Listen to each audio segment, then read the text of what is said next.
My name is Joe Peroni, and this is the Rise Above Project.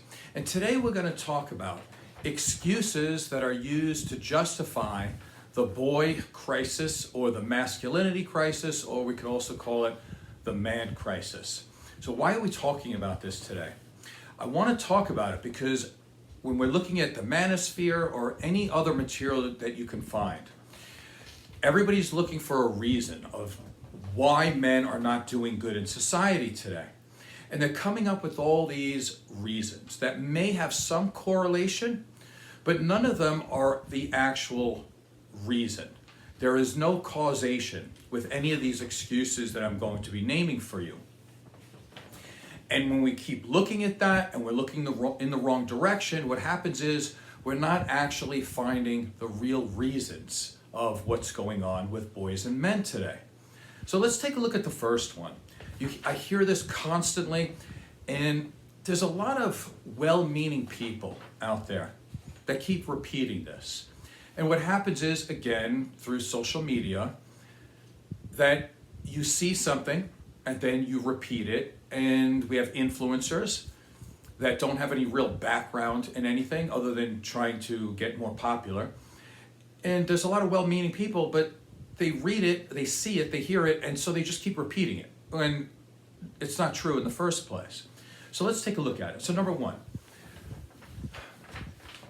boys are not doing well because there's not enough male teachers anymore. All right, so let's take a look at this. So let's go back really far. Let's go back to 1880. So we're looking at 150 years ago? Something like that. So the teachers back then were 37% men back then. So, okay, so let's just take that as the standard. But let's fast forward 100 years.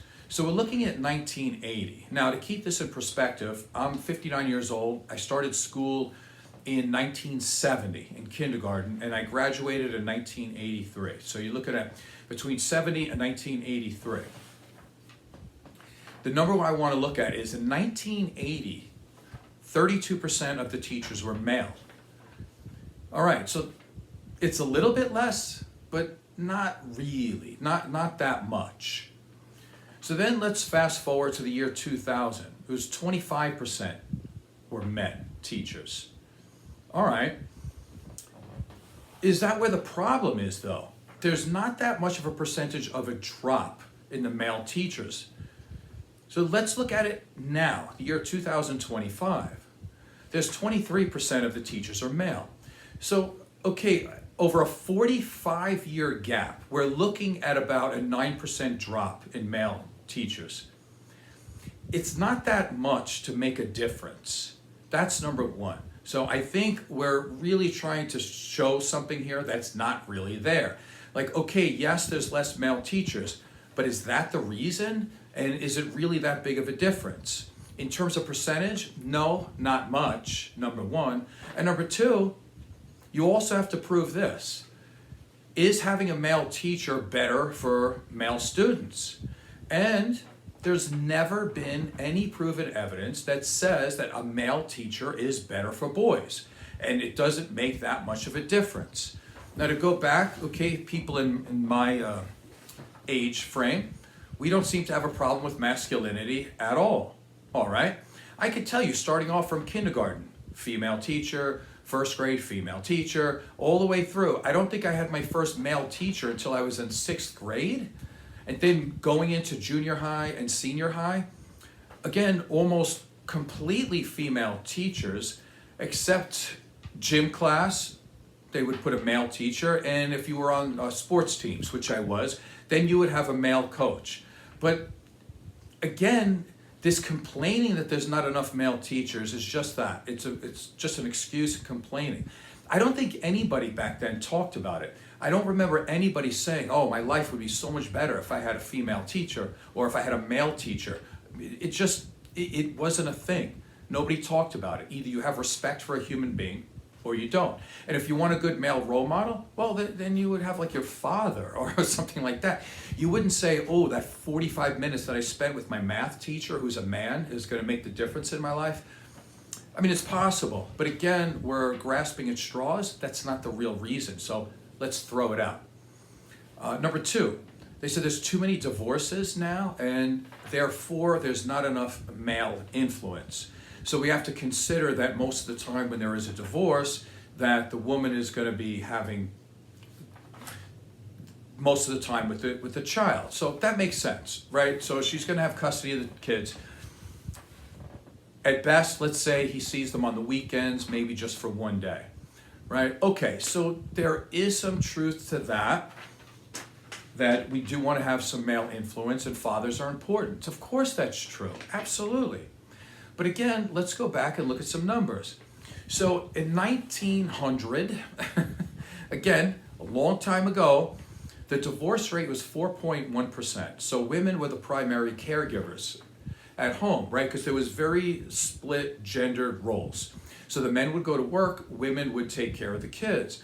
So if you're trying to say that there's not enough male influence now, and there used to be a lot of male influence, I don't even know if you can prove that with the divorce rate, because the women were the primary caregivers. They were home all the time with the kids, so they definitely had more of a way of shaping a child's life. So I don't think you can even use that as a reason. Let's fast forward. To 1980, the divorce rate was at its peak, which was at 22.6%, and it's been declining ever since. So what's the important part to know there?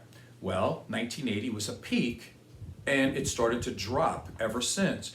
So if we're going to use the excuse to say that boys and men are not doing good because there's too many divorces today, that's patently false. It's not true.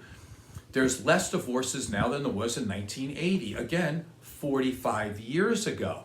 And this wasn't a problem with boys and masculinity back then. And so what's the reason now? So we're using this as an excuse. In the year 2018, the divorce rate is 15.7%. That's the last I could get numbers on. Actually, it's been declining, so it's probably lower than 15.7 now. So what we're looking at is a fairly significant difference, that the divorce rate is actually lower now than it was. So we can't say that the divorce rates are higher now and causing problems.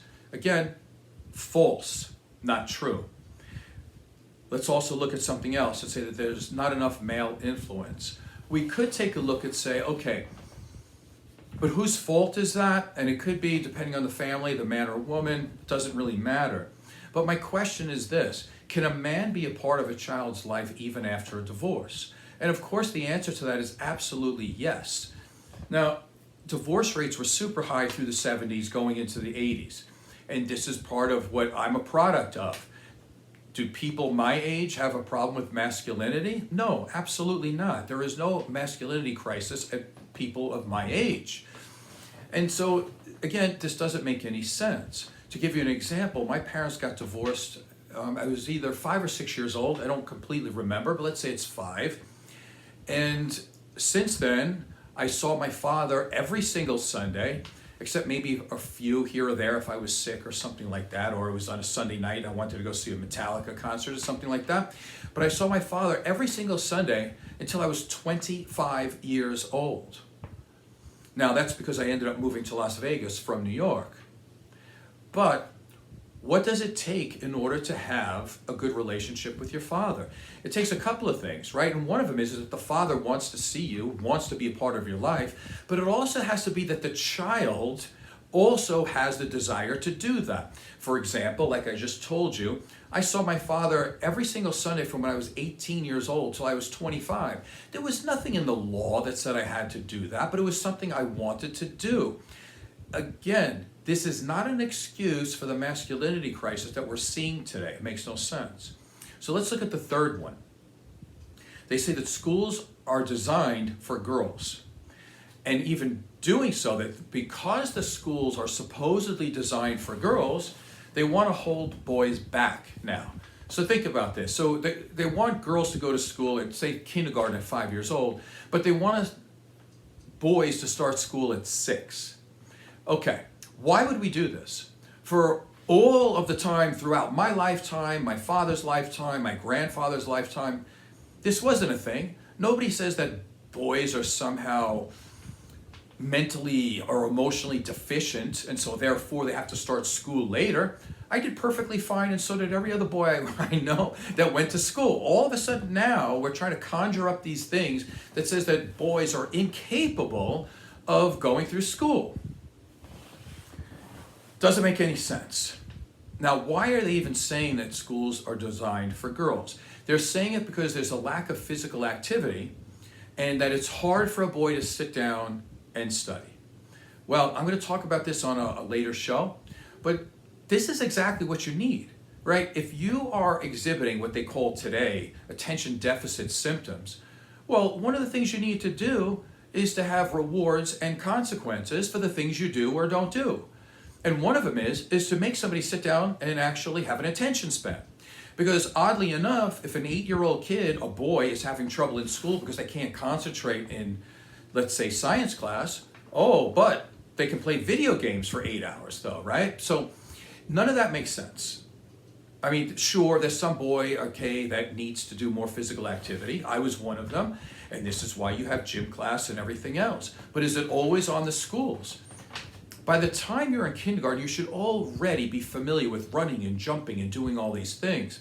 And I'm seeing these very young kids now, and these parents are totally afraid for their kids to go out and play. Of course they should be going out and play and using their physicality. And why are you going to hear, what are you going to hear from parents? They're going to say, I can't have my kids do this. Number one, I don't like the other parents. I don't like the other kids.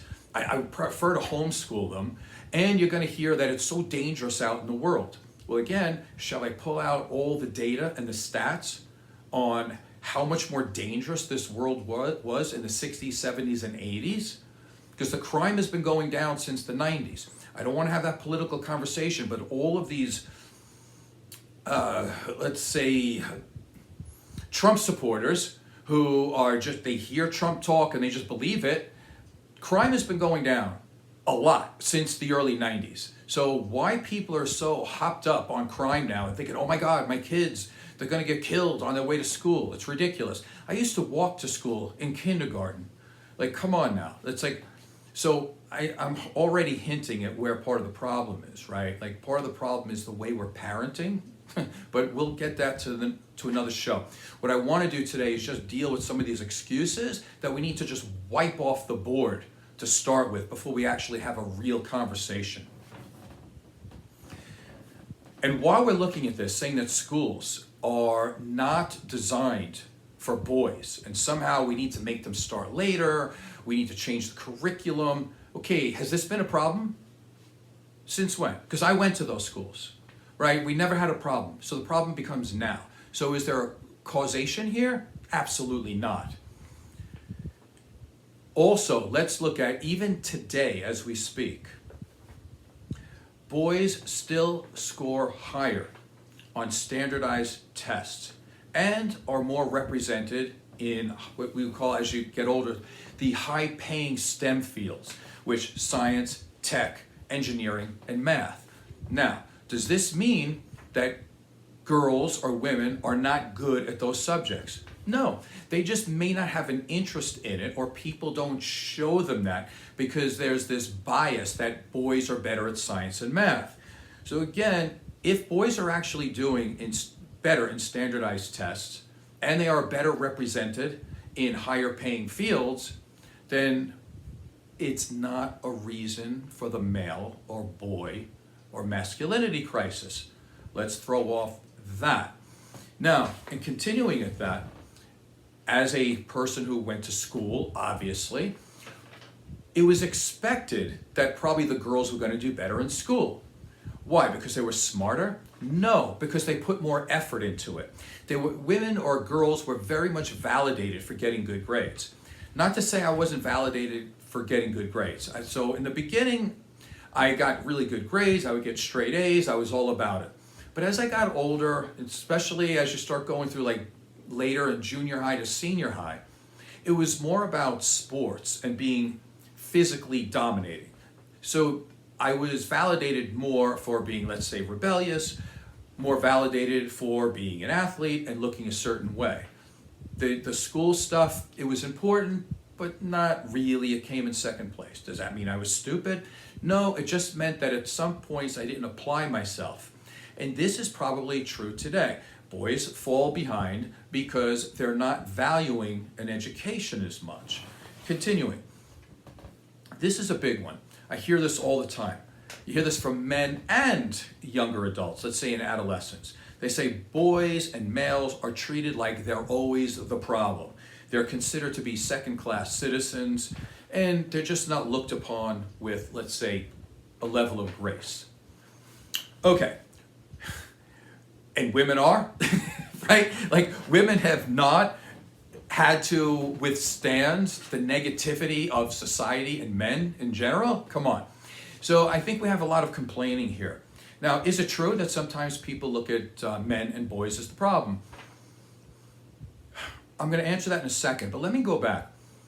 I remember kindergarten, I think it was kindergarten or first grade, one of the very first poems that I learned, and I had to look it up today because I remember it, but I didn't remember it word for word. But I remember having a thought process on it when I was a kid. I remember going home to talk to my mother about it. Let me tell you this poem. It says, "What are little girls made of? Sugar and spice and everything nice. That's what little girls are made of. What are little boys made of? Snips and snails and puppy dog tails. That's what little boys are made of." And I took that to mean, as again, I was like 5, 6 years old, that girls are pretty and they're nice. And boys were, I didn't know what a snip was, but snails and, it just seemed like they thought that boys were kind of ugly and dirty. All right. So are you going to say that they're doing worse things today to boys? I would say not. I mean, we had to memorize that poem, and I was like, that's interesting. I guess I'm kind of ugly and dirty. But did I quit my whole life from that? No, it's a stupid poem, okay? Like, you just kind of move on from that. And that's it. Moving forward. We live in an information age. That means information is going to get out, whether it's right or wrong. But some of this information is correct, and people are going to lean on it because it's obvious and you can do it. So let's do that right now. Do people blame men for things? And do they blame them for things that aren't true? Probably, but let's talk about this. If you know someone who's incarcerated, most likely, it's going to be a man. If you hear of somebody committing suicide, most likely, it's going to be a man. If you hear a woman say that she's been sexually abused, let's take a look at the numbers. 1 out of every 4 women has been sexually abused. Was it most likely a man who did it? Absolutely. Take a look at that number again. 25% of women have been sexually abused. 25%. So, like, for example, today, I went to church. They have this very small part of the service where they have the kids go up to the front and they do a little service for the children. It's about 10 kids. 5 of them are young girls. Knowing that at least one of them is going to be sexually abused or already has been. Those numbers are disgusting. Who's doing that? Yeah, there are women sexual predators. I hear you. That's true. But those numbers are extremely low compared to men. So when you hear this and you say, well, men are the problem, well, and you want to have a good relationship with a woman, and a real honest, good, caring, loving, reciprocal, meaningful relationship, knowing that most women, or a good percentage of them, have been somehow sexually abused by a man, and you're hoping that they don't have any emotional or sexual problems, that's difficult because there's already been a man who's already destroyed their trust in men. Is it true? Yes. Is it bad to say? No, it's a fact. Let's continue. If a woman is murdered, do you know where to look? Because more than 50% of the time, it's her husband or her boyfriend. Sorry, I'm a man, and I know this, and it's like, okay, if you're a woman, yeah, you have to watch your back. You do have to know and to be smart about the men that you put in your life, because if you're going to end up in the emergency room or in a morgue, most likely it's going to be a man that you've slept with. That's just the way it is. So if we know this, is it okay to say that men are the problem? No, because it's not all the men are the problem. But you know what? You're putting other people in a really bad position because they are knowing the numbers now. Numbers like this were not readily available to the average person when I was younger. Let's say in 1983 when I graduated high school. And what else? Men, more often by a lot, and it's one of the reasons why it's more difficult for them to date now.